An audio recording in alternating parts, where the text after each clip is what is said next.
Hey, this is Coach Cynthia, just checking in. How are you folks all doing?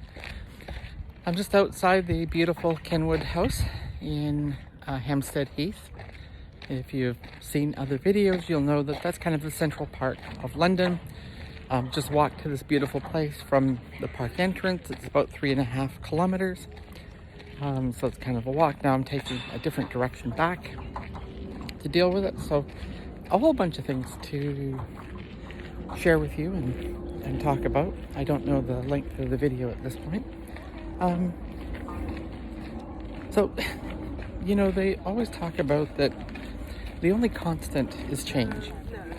And in the world that we live in, change is ever present and it's constant. And as you know, that I am constantly on a journey of change. And not because I'm not satisfied with it, because I know I haven't finished growing. I know there is more to learn, more to explore, more to grow into. So start off with a really simple thing. This is an absolutely beautiful treed lot. Sorry, that's a diverging from the topic. But so the reality is that, those of you that have known me from the beginning of my journey, 2016 even beyond, you know that the name Cynthia means a lot to me. It's a name that I picked, and I very much am a Cynthia. But, there's also learning who we are. And now most people just call me Cyn, C-Y-N. And for those of you that have known me, you'll know how different that is than when I first knew you. Because it wasn't Cyn or Cindy or whatever, right? It was Cynthia. And absolutely, that's who I am. But getting comfortable with who I am also means kind of adjusting to this idea of I am constantly growing and changing. And so I am Cyn, and you can simply call me that if you want in future. Certainly feel free to call me Cynthia. Call me hey you, just don't call me late for dinner.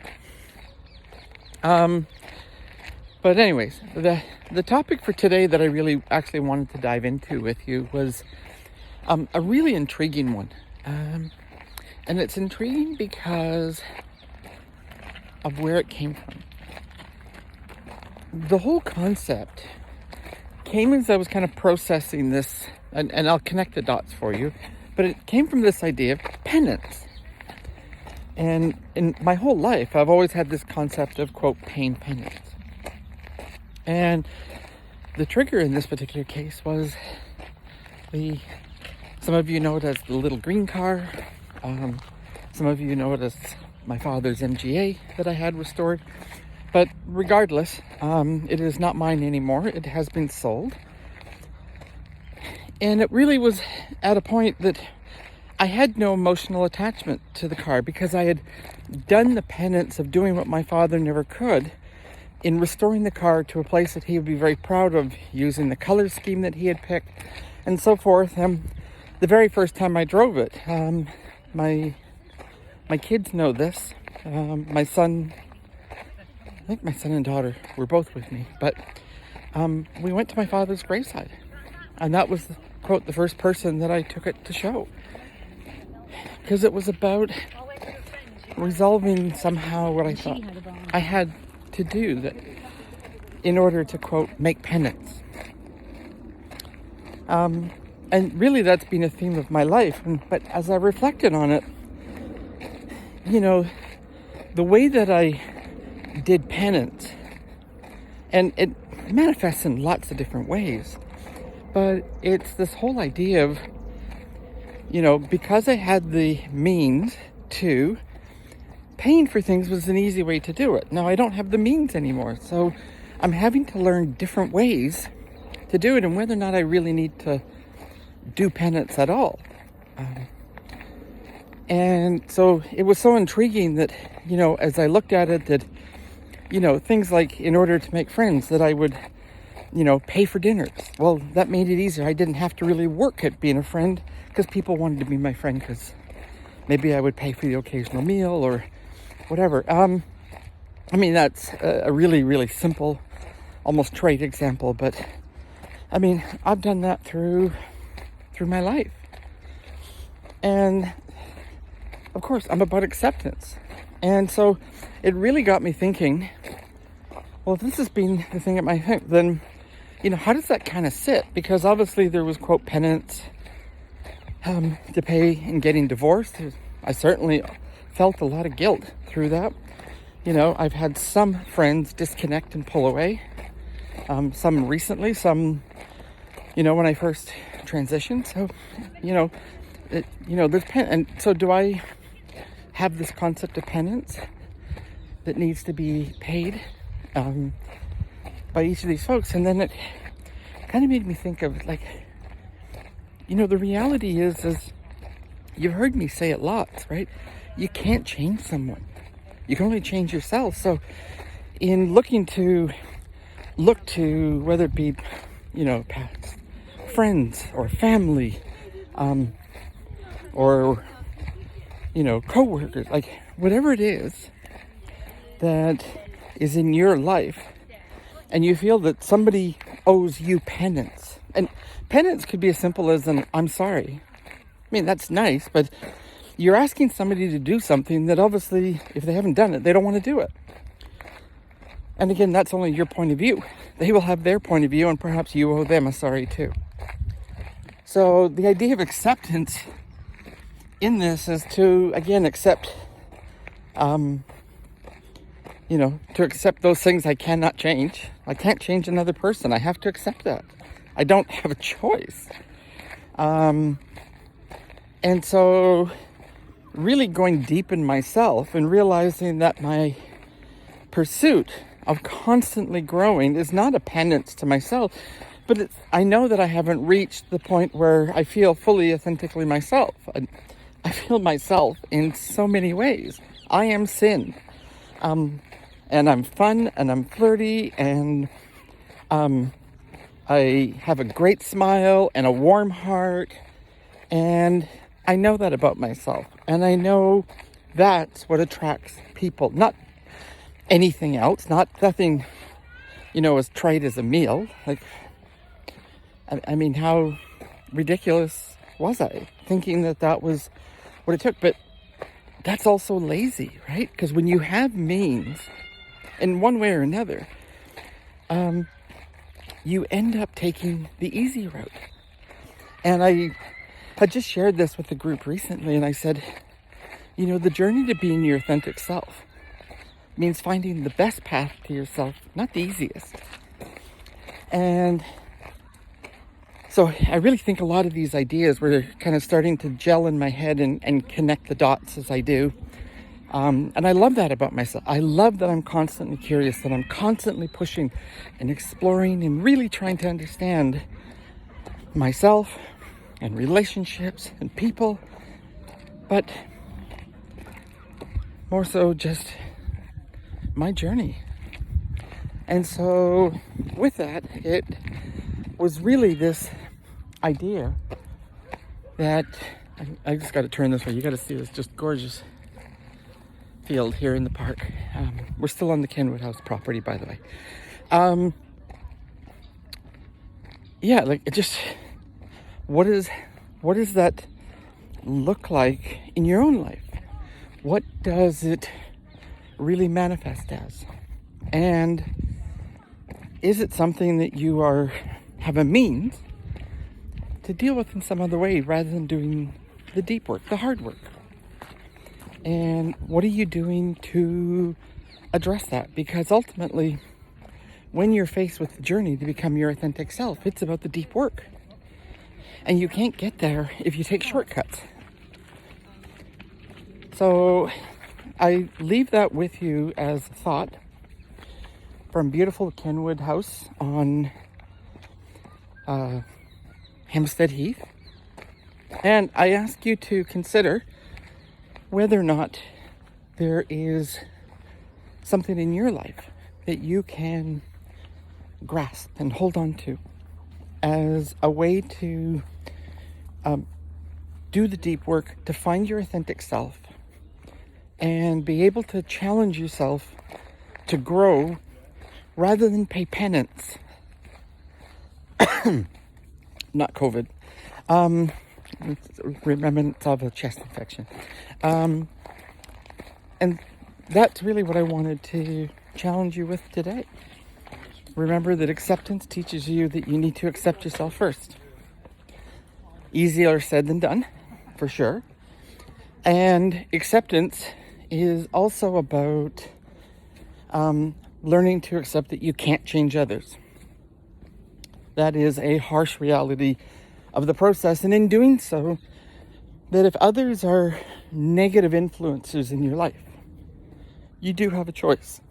And you do have a choice to not include them in your life. And that's a hard one. Because what if those people are your friends, your family, your co-workers, your employers, your other communities that you are a part of? And I just challenge you to kind of think about, what does that look like and how could you possibly navigate it? So that ultimately what you found is your authentic self. So I'll leave you with that thought. Leave your comments down below. Let me know what you're thinking in terms of, what does that mean to you? And are there shortcuts that you take in your life, quote, paying penance, because you have means, rather than doing the deep work? You know, sometimes the first step is, it's not just being aware of it. Forget about admitting it. It's just being aware of it. That's the first step. When I talk about making the unconscious conscious, because only when it's conscious can you change it. So I'm going to ask you to consider that. See what you think. And would love to hear from you. For those that have been asking all along, yes, I have, with the car sale and so forth, I am in the process of trying to kind of cross all the T's, dot all the I's, still to find more permanent work or clients, and be able to occupy my time here in the UK full time. That is the intent. That is what I'm trying to do. Doesn't mean that I won't come back and visit, but I think for me at this point, this is currently as nomadic as I've been over the last couple of years. I mean, I've lived 3 places in the UK in under a year. So I wouldn't say that anything is ever written in stone. But I think the reality is that you have to be open to the growth and the change. Clearly not as dramatic as myself. I openly admit and know that probably my extremes, or what might seem extremes to others, was simply for me the path. And it was a path of opportunity because I had means. Does that mean I took the easy path? Could be. But it is my path. And my path is now changing because I don't have means in the way that I had before. So it's about learning new ways. New ways to do the deep work. New ways to travel the journey without the shortcuts. And I think that ultimately will lead to a deeper sense of self. That will lead to a deeper awareness of my authenticity. And ultimately, I hope that as I continue to evolve and become me in all of my authentic ways, that as sin, that you still want to be connected and related to, etc. So that is your choice. That is not something that I can change.